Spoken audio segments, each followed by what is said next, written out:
O direito econômico trata das normas de intervenção do Estado na economia, criando políticas, proibindo certas condutas e trazendo as formas de regulação do Estado na atividade econômica. O direito econômico é o ramo do direito que regula a produção e a circulação de produtos e serviços, tendo em vista o desenvolvimento econômico do país, especialmente no que diz respeito ao controle do mercado interno, a disputa entre as empresas e também os arranjos feitos por empresas para explorarem o mercado. Em grande parte, as normas de direito econômico são voltadas aos sujeitos que desenvolvem atividade empresária, às empresas, aos empresários. E você já vai entender quais normas são essas. Eu sou Cíntia Brunelli e eu te convido a se inscrever no canal porque muita coisa importante está vindo por aí. O direito econômico é o ramo do direito que disciplina a condução da vida econômica do país. Ele tem a finalidade de harmonizar as relações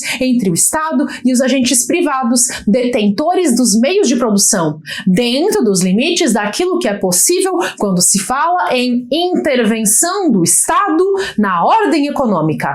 Existe, digamos assim, uma preocupação de que as normas jurídicas não interfiram nas regras naturais da economia. O direito e a economia possuem um ponto em comum. Ambos só existem em sociedade. Existe um velho ditado lá da Roma antiga que diz que onde há sociedade, há o direito. Isso é verdade, pois em qualquer lugar em que as pessoas convivam, será necessário o estabelecimento de normas para reger as relações sociais e para dizer como se deve proceder em determinada situação. Da mesma forma, pode-se dizer também que onde há sociedade, há economia, pois os recursos são limitados, enquanto que os desejos humanos são ilimitados. Pense comigo, as necessidades humanas são ilimitadas. Nós sempre queremos mais e mais. Mas, contudo, todavia, entretanto, os recursos para satisfazer essas necessidades são limitados. Podemos dizer que a economia é a ciência que lida com a escassez. Vou fazer uma comparação com uma casa. Imagine uma casa em que moram 4 pessoas, um casal e 2 crianças. E que essa família viva com uma renda mensal de R$5.000. Aqui é só um exemplo. Talvez cada uma dessas 4 pessoas que moram nesta casa tenha vontade de comprar muitas coisas. Roupas, eletrônicos, objetos, móveis, ou tenha vontade de comer fora todas as noites, ou de viajar para outros países, ou fazer passeios todo fim de semana. Mas o fato é que eles possuem uma renda mensal que é limitada. R$5.000. Os recursos não são ilimitados, então eles precisam escolher aquilo que é prioritário. Qual é a prioridade? Pois bem, assim é também com a economia do país. A verba de um país para gastar não é algo ilimitado. O orçamento possui limites, de acordo com a arrecadação do país, geralmente em tributos. E aí, com o dinheiro que é arrecadado, o governo precisa decidir o que é prioritário, investir em educação, em saúde, em rodovias e por aí vai. Com as empresas acontece a mesmíssima coisa. Embora uma empresa possa ter vontade de gastar em 1000 coisas, comprar mais ferramentas, mais máquinas, contratar mais funcionários, fazer mais propaganda, o fato é que ela tem os seus recursos limitados de acordo com aquilo que ela tem de faturamento na sua atividade.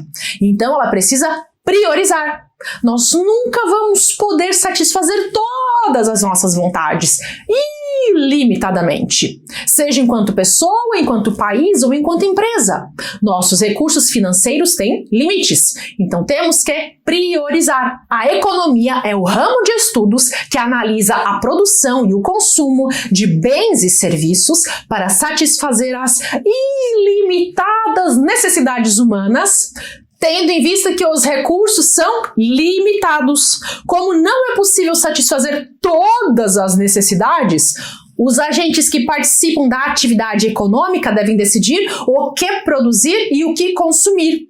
Essa decisão pode ser livre, sendo os próprios agentes econômicos ou as empresas do mercado os principais controladores da oferta de produtos e da sua demanda. Ou ela pode ser coordenada por algum ente que centralize uma parte das decisões econômicas a serem tomadas. Geralmente, este ente centralizador que toma decisões é o Estado. A própria decisão de como fazer essa coordenação já é, por si só, uma decisão econômica muito importante, que impacta na forma como as empresas deverão agir dentro do mercado. Dependendo da ideologia de quem está no governo, as decisões tomadas para dirigir a economia serão totalmente diferentes. Sobre as origens do direito econômico, até um século atrás, o Estado não exercia tanta intervenção no domínio econômico. Até o início do século XX, o início do século passado, os países basicamente deixavam os negócios entre as suas empresas serem executados pelo seu livre arbítrio. Acreditava-se que haveria uma ordem natural na economia, que dirigia as situações naturalmente. Acreditava-se que o mercado se regularia sozinho. Mas, na prática, não foi bem isso que se percebeu. O que se constatou na prática foi o abuso do poder econômico. Algumas empresas utilizavam estratégias para obter o máximo de lucro, mesmo que fosse às custas do bom andamento da sociedade como um todo. Então, os estados foram observando a necessidade de fazer alguma coisa, e aí surgiram normas com a finalidade de conduzir a economia para combater o abuso do poder econômico. Atualmente, dentro da nossa Constituição Federal, nós temos os artigos que falam sobre a ordem econômica, trazendo os princípios mais importantes dessa matéria. O artigo 170 da Constituição Federal diz que a ordem econômica deve ser fundada na valorização do trabalho humano e na livre iniciativa, com o intuito de assegurar a existência digna a todos, conforme os ditames da Justiça Social e com a observância de 9 princípios, que são soberania nacional, propriedade privada, função social da propriedade, livre concorrência, defesa do consumidor, defesa do meio ambiente, redução das desigualdades regionais e sociais, busca do pleno emprego e tratamento favorecido para as empresas de pequeno porte. Vou falar resumidamente sobre alguns desses princípios, porque entendendo os princípios fica bem mais fácil entender a matéria como um todo. Quero começar explicando o que é a livre iniciativa. A livre iniciativa serve para garantir o direito ao particular de exercer uma atividade econômica. O particular pode livremente praticar uma atividade que lhe gere uma renda, e a livre iniciativa deve caminhar ao lado dos outros princípios, como por exemplo o da valorização do trabalho humano. Você é livre para empreender e fazer os seus negócios, mas isso não é algo totalmente ilimitado, pois você também deve ter respeito aos outros princípios, especialmente para não ferir a dignidade humana. Infelizmente, nós sabemos que a sede por lucros é capaz de fazer alguns indivíduos cometerem crimes, como sujeitar funcionários a trabalhar em regime de escravidão. Então, a busca por lucros não pode ser ilimitada. É necessário respeitar o direito das demais pessoas.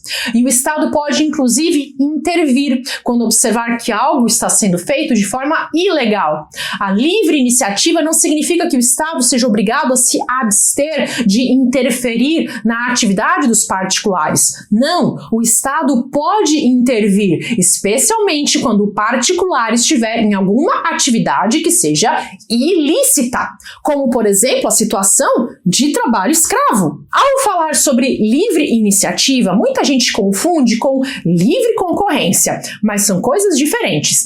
Vou explicar o que é a livre concorrência. A livre concorrência busca combater práticas abusivas, como a formação de monopólios, oligopólios e cartéis. A liberdade de concorrência traz a ideia de proteger a concorrência para que haja mais opções no mercado, por exemplo, favorecendo a entrada de pequenas empresas. Isso protege os particulares que estão ali empreendendo seus negócios e protege também os consumidores para que tenham opções de compra e não fiquem reféns de práticas inescrupulosas. A livre concorrência é um incentivo à abertura do mercado com mais competidores e jogando limpo. Quanto mais competidores no mercado, melhores são os preços e também os serviços, pois os competidores precisam se esforçar mais para conquistar os consumidores. E quanto mais fechados são os mercados, mais propensos os concorrentes são a praticar abusos, como formar cartéis para fazer acordos de preços. No Brasil, o órgão que faz a defesa da concorrência é o CADE, Conselho Administrativo de Defesa Econômica. Em resumo, o direito econômico é aplicado para alcançar o bem-estar da sociedade e promover o desenvolvimento social. Se você está iniciando agora os seus estudos no direito, se você está nas primeiras fases da graduação, ou se você está começando a estudar para concurso, ou se você até já é um estudante mais avançado, mas você sente que a sua base foi fraca ou que poderia ter sido mais forte, a indicação que eu te dou é virar aluno do curso Primeiros Passos no Direito. Ali eu trago um apanhado geral maravilhoso com os conteúdos básicos do direito para você compreender melhor esses assuntos iniciais. Eu sei que quando a gente está começando, muitas vezes parece tudo muito confuso, tudo complicado demais, porque é realmente bastante matéria, mas eu te garanto que estudando do jeito certo, você pode ter evoluções muito rápidas. Foi com essa ideia que eu sistematizei o curso Primeiros Passos no Direito, que está simplesmente incrível e eu tenho certeza que você vai aproveitar muito os aprendizados. O link para virar meu aluno está na descrição do vídeo e eu recomendo fortemente que você comece a estudar ainda hoje. Você não faz ideia do bem que isso vai te fazer. É sempre uma satisfação ter você aqui comigo e saber que por aqui eu encontro pessoas que valorizam o estudo. Vou deixar aqui uma sugestão de playlist para você clicar e fazer maratona Cintia Flix. Até!